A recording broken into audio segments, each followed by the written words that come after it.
Namaskar. Welcome, viewers. It is indeed an honor and pleasure to have today with us as our guest Dr. Himanshu Bansal.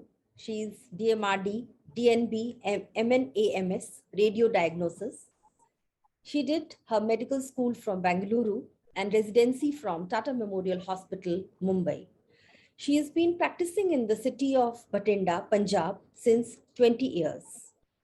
She has keen interest in ultrasonography, peripheral Dopplers, small parts ultrasound, especially breast, gynec, and obstetric studies.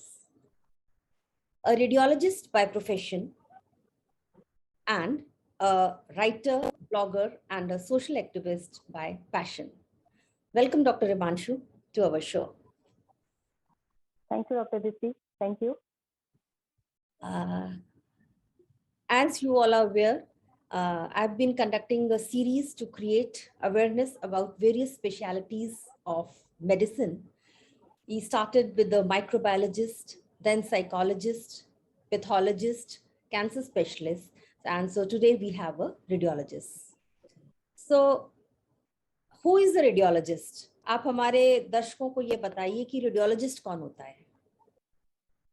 Okay. Radiologist बहुत ही simple terms में मैं बोलूँ is basically a clinical radiologist जो deal करता है x ray, ultrasound and super magnet से आपकी बीमारी को डायग्नोज करने के लिए।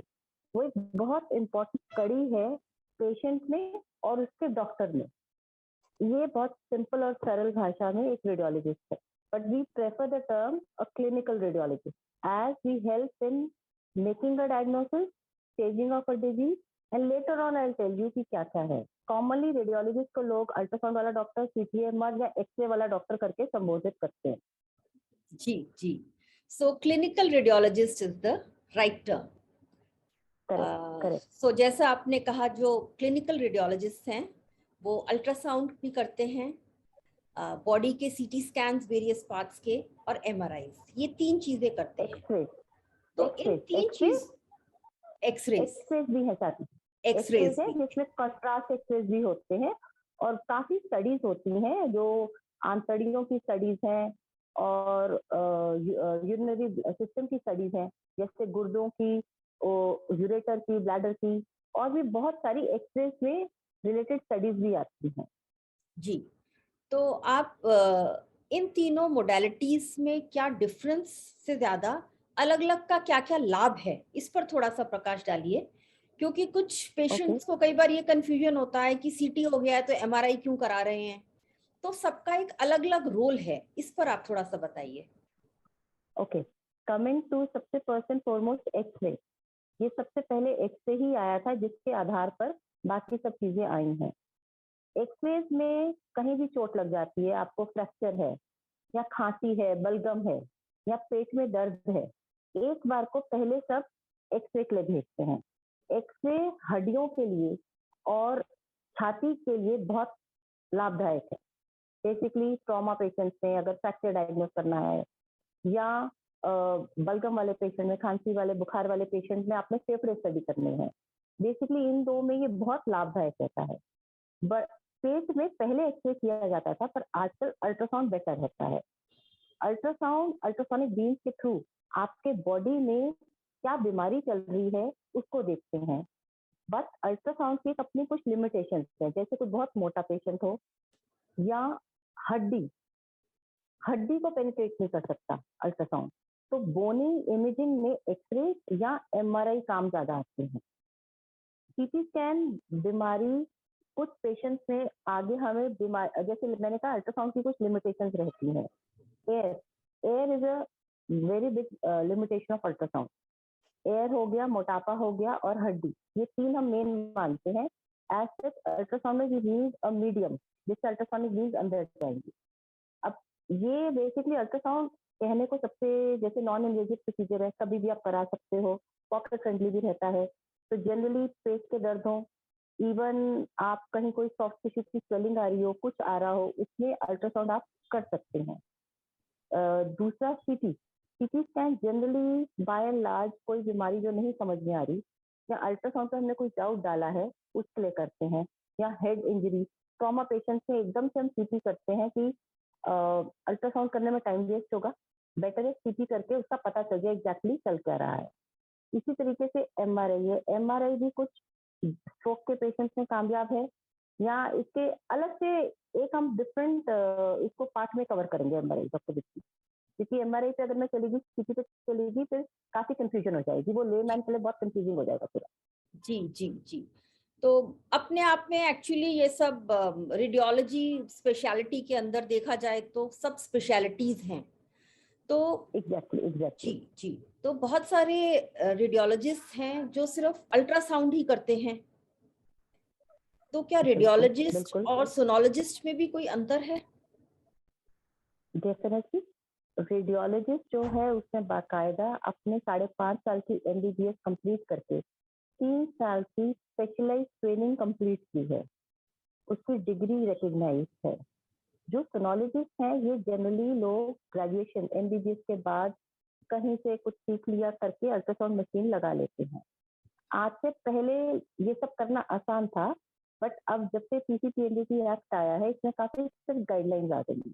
तो पेशेंट से यही अनुरोध है कि आप अगर जा रहे हैं तो मेक श्योर आप जिससे भी अल्ट्रासाउंड करा रहे हैं वो एक रेडियोलॉजिस्ट हो, जिससे 3 साल बाकायदा बहुत शिद्दत से मेहनत से अपनी ये नॉलेज प्राप्त की है और उसके बारे में बहुत गहराई से पढ़ा है। सोनोलॉजिस्ट के अगेंस्ट मैं कुछ नहीं कहना चाहूंगी क्योंकि दैट्स इट। जी। आप कोई स्पेसिफिक इंस्ट्रक्शंस देना चाहेंगी अपने कुलीग डॉक्टर को जब वो पेशेंट को अल्ट्रासाउंड के लिए भेजते हैं? एक दूसरा, जो पेशेंट आपके पास आ रहे हैं उन्हें क्या कोई तैयारी करके आना है? जैसे ओके बहुत क्वेश्चंस होते हैं कि खाना खा के जाएं या खाली पेट जाना है, पेशाब रोकना है या पेशाब थैली भरी होनी चाहिए, इस पर थोड़ा प्रकाश डालिए। Okay now coming back to the first point जो आपने कहा, रेफरल कलीग जो भेज रहे हैं, एक अल्ट्रासाउंड वाला सबसे इम्पोर्टेंट चीज समझने की ये है वो कोई जादू नहीं करता, वो अपनी अप्लाइड नॉलेज लगाता है जो पेशेंट को तकलीफ होती है। इसीलिए पेशेंट की अगर क्लिनिकल इवैल्यूएशन पहले बहुत अच्छे से हुई हो और क्लिनिकल उसके रेफरल डॉक्टर ने कुछ डिफरेंशियल डायग्नोसिस बनाए हैं, तो as a radiologist doing the ultrasound हमारे लिए काफी आसान हो जाता है कि हमें किस चीज पे फोकस करना है।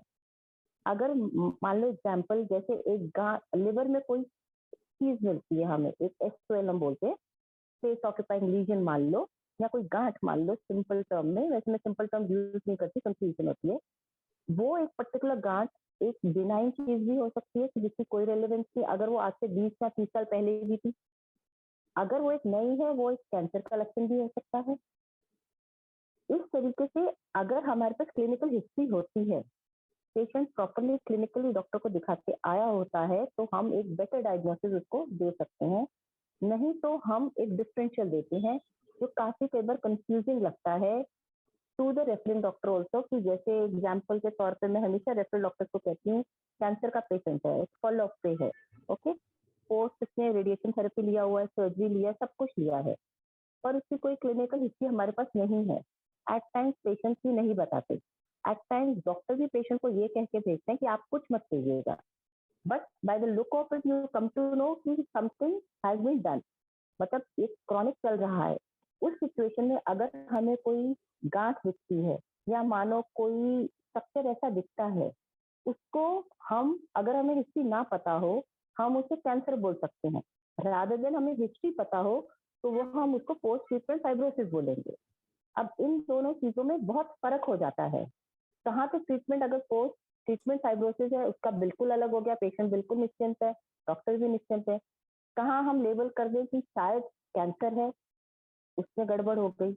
अगर ऐसे ही चेंजेस हमें पता हो, कुछ नई चीज हमें दिख रही है और हमें पता पहले ली थी, तो हम उसको रेकरेंस भी बोल सकते हैं। और कुछ चीजें ऐसी हैं, सॉरी मैं बीच में एक बोलना चाहूंगी, कुछ चीजें ऐसी हैं जो पेशेंट में होती हैं, like for example simple liver cyst है, पेशेंट नॉर्मली उसको बुलबुले बोलते हैं, पानी के बुलबुले लिवर में है, या किडनी में कोई सिंपल सिस्ट है, अगर वो ऑलरेडी डायग्नोज है, हम उसको डेफिनेटली लिखते हैं बट उसको हाईलाइट नहीं करते, नहीं तो कई बार पेशेंट उसी को हाईलाइट करके शुरू हो जाता है जी। पहले अगर ऑलरेडी नोन है पेशेंट को तो we don't tell the patient again you have simple cyst. ये सिंपल सिस्ट वगैरह ज्यादा इस तरीके से होता है। आई होप आपको आंसर क्लियर हुआ।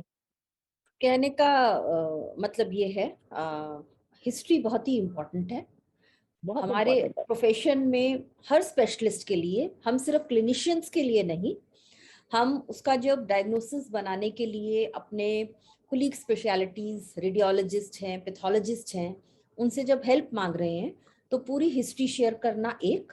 दूसरा, उससे रिलेटेड कोई भी जांच अगर पहले हुई है पेशेंट की, कोई भी पहला एक्सरे, अल्ट्रासाउंड, कोई भी डॉक्यूमेंट है तो उसको जरूर लेकर जाएं, क्योंकि पुरानी जांच से कंपैरिजन होने से ही आगे फिर आपकी डायग्नोसिस और इलाज चलेगा।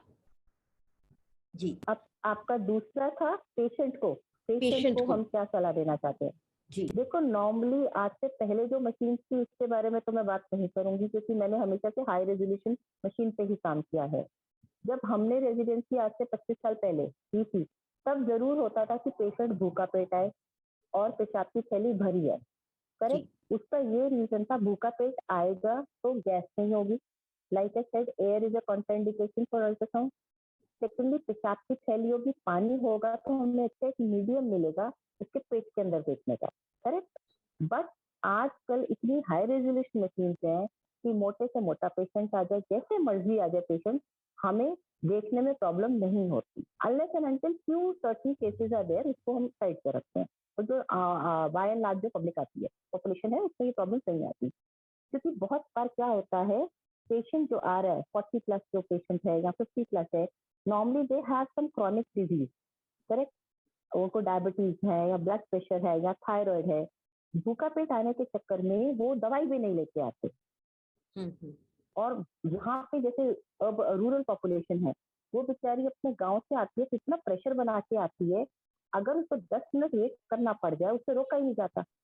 ओवर डिस्टेंशन के कारण उसको और प्रॉब्लम्स आती हैं। तो व्हाट माय मैसेज इज, जो मैं अपने पेशेंट्स को बोलती हूँ, प्लीज अपना खा पी के आइए, क्योंकि कई बार वेटिंग टाइम आपका 1 डेढ़ 2 घंटा हो सकता है। आपकी जो मेडिसिन चल रही है आपने वो मेडिसिन जरूर लेनी है, इसीलिए भूखा पेट और पेशाब का प्रेशर बनाने की बिल्कुल जरूरत नहीं है। और सेकेंडली, हाँ, जेंट्स में हमें सिर्फ एक गद्दू देखना होता है, उसमें हमें बहुत ज्यादा प्रेशर नहीं चाहिए होता, क्योंकि नॉर्मली अगर आपका थोड़ा सा वेटिंग पीरियड माने 1 आवर का मान लो, 1.5 आवर्स का मान लो, उतने में प्रेशर बन जाता है अगर आप सेंटर पे जाके भी एक गिलास पानी पी लेते हैं। सेकेंडली, बहुत पेशेंट है, प्रेग्नेंट पेशेंट्स हैं जनरली, जो भूखा पेट आते हैं ये सोचते कि हमारा स्कैन बहुत बढ़िया होगा। दैट अगेन आई फील बहुत ही क्रिमिनल एक्ट है। आप क्यों भूखा पेट आ रहे हो? वो लेडी इतनी बौखला जाती है कि आधा टाइम मुझे लगता है जो सेंटर पे रिसेंटली अभी काफी कुछ इंसिडेंसेस हुए हैं, इसीलिए हुए कि पेशेंट भूखा पेट आता है, चिड़ा हुआ आता है, ऊपर से उसको वेट करने को मिलता है, फिर वो और चिढ़ जाता है। बट उसको जब वो अपॉइंटमेंट ले, आज रेडियोलॉजिस्ट आपके स्टाफ की ड्यूटी है उसको कहना कि जी आप खा पी के आराम से कंफर्टेबली आओ। जैसे मैं बोलती हूँ, जैसे आप बाजार घूमने जा रहे हो ना, कंफर्टेबली आइएगा, will do it in a comfortable, that's it. तो एंड आप please bring your all previous reports with you. जिस तरीके से आप अपने बैंक की चेकबुक पासबुक नहीं फेंकते ना, आप दोबारा बैंक में जाते हैं उसको लेके जाते हैं ना, तो ये मेडिकल सिनेरियो में ऐसा क्यों है, पेशेंट फेंक देता है पुरानी। आफ्टर आप जीरो से, शून्य से स्टार्ट हुए थे, 50 60 70 साल तक जाते हो। ये मैं अपने हर पेशेंट को समझाती हूँ, मैं कहा या तो आप अपने पासबुक फेंक दो, सब कुछ फेंक दो, क्यों नहीं, वो तो नहीं फेंकते।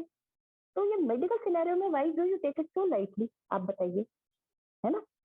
ये तो आपने इससे उनको बहुत ही समझ में आता बहुत अच्छी बात बताई, बहुत अच्छी तुलना की। बिकॉज ये सबके साथ प्रॉब्लम आती है, पुराने रिकॉर्ड्स जो पेशेंट्स हैं है, फेंक वो देते हैं, फेंक संभाल के देते नहीं हैं, रखते हैं। तो ये बहुत अच्छी एक तुलना संभाल है के रख। अपनी पासबुक के साथ। तो जैसे आप अपने कागज और अपने इनकम टैक्स के लिए जैसे सब कागज आप सब कुछ संभाल के संभाल रखते के हैं, रखते हैं, तो आपकी हेल्थ आपकी प्रायोरिटी है, अपने डॉक्यूमेंट प्रायोरिटी को है। आप खुद संभाल के रखें। तो ये आपने अच्छा बताया कि आप अपना खा पी कर और आपको जो भी दवाई चल रही कंफर्टेबल, है उसको कृपया लें। और ले। उसके बाद ही आप सेंटर पर आए। सेंटर पर आए। जी। और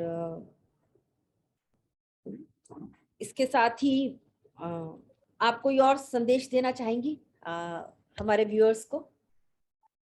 व्यूअर्स को संदेश बेसिकली मैं देना चाहती हूँ प्रेग्नेंट पेशेंट्स को।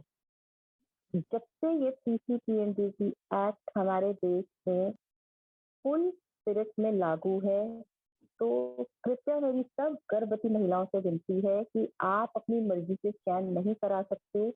आप अपना टाइम मत वेस्ट कीजिए किसी भी सेंटर पे जाके कह के जी मैंने अल्ट्रासाउंड कराना है। आप थ्रू प्रॉपर चैनल आइए, go to MD gynae doctor. Civil hospital में बहुत अच्छी सुविधाएं हैं, वहां जाइए, वहां पे एक बार क्लिनिकल चेकअप कराइए, वहां पे डॉक्टर से स्लिप बनवाइए, जिससे उस डॉक्टर की देखिए, मैं सब पेशेंट को कहती हूँ उस डॉक्टर का स्टैम्प और साइन बहुत जरूरी है। और उसके बाद आप अपना आधार कार्ड जरूर लीजिए। आधार कार्ड, जच्चा बच्चा कार्ड जिस केस से भी हो, और लास्ट अल्ट्रासाउंड, ये सब बहुत ही इम्पोर्टेंट कागज हैं ताकि आपको किसी भी सेंटर पे जाके कोई मुश्किल का सामना ना करना पड़े। हर रेडियोलॉजिस्ट, हर अल्ट्रासाउंड वाला इस पीसीपीएनडीटी एक्ट के अंडर है। इवन सीसीएमआर सब रजिस्टर्ड है इसके एक्ट के अंदर। गर्भवती महिला अगर अपना ब्रेस्ट का स्कैन भी कराने जा रही है, से फॉर एग्जाम्पल सोनोमैमोग्राफी, या अपना हार्ट चेकअप भी कराने जा रही है, तो भी उसके लिए उसको सारे ये कागज लगेंगे। सिंपल सी बात है, डॉक्टर की स्लिप याद रखिए, वो स्टैम्प और साइन होनी चाहिए, उस स्लिप पे डॉक्टर का रजिस्ट्रेशन नंबर होना चाहिए। तो मैं तो हमेशा कहती हूँ एमडी गाइनी से स्लिप बनवाइए, क्योंकि they are educated, they know how to make a slip. इसका एक प्रिस्क्राइब फॉर्मेट है जिससे आपकी क्लिनिकल हिस्ट्री होती है और इंडिकेशन होती है कि आप क्यों करवाना चाह रहे हो अल्ट्रासाउंड, डॉक्टर क्या देखना चाह रहा है। सेकेंडली, आधार कार्ड बहुत जरूरी है। उसका ये है कि गवर्नमेंट ट्रैक कर रही है सारी प्रेग्नेंट लेडीज को, ताकि हम इस फीमेल सुसाइड से इससे लड़के हम जीत पाए। प्रेगनेंसी सारी जब रजिस्टर्ड होगी तो वो ट्रैक होगी, क्योंकि गवर्नमेंट आशा वर्कर्स एएनएम को इनकी ड्यूटी होती है कि इसको फॉलो अप करें। इसीलिए आपका आधार कार्ड जरूरी होता है। और जच्चा बच्चा कार्ड इसलिए बोलती है ताकि सब लेडीज का proper 9 month they should be well taken care of in terms of उनका टेटनस इंजेक्शन, उनके रूटीन टेस्ट, और उनके जो भी आयरन कैल्शियम के सप्लीमेंट्स या फोलिक एसिड सप्लीमेंट्स हैं उनको मिलते रहे। और तीसरा है, अगर पुराना कोई अल्ट्रासाउंड है तो इट इज बेटर आप साथ लेके जाएं। सबसे इम्पोर्टेंट ये चीज आप एक ध्यान रखिए, अल्ट्रासाउंड एक ऐसी चीज है, बहुत ही डायनामिक प्रोसीजर है। It's basically the man behind the machine. आपके डॉक्टर उस 5, 10, 15, 20 मिनट में जब आपको स्कैन कर रहा है, उस करते समय वो ऑलरेडी रिपोर्ट अपने दिमाग में बना चुका होता है, और इसमें कोई रिपीट नहीं होता। इट्स लाइक एक बार आपने जो देख लिया, आपके दिमाग में रिपोर्ट बन गई। तो बहुत इंपॉर्टेंट है कि आप एक अच्छी रेफरेंस स्लिप के साथ जाएं, ताकि उसको पता हो, जैसे पेट है, पेट में it's like a Pandora's box, liver है, गॉल ब्लैडर है, किडनी है, पैंक्रियाज है, आंतड़ियां, बहुत कुछ है।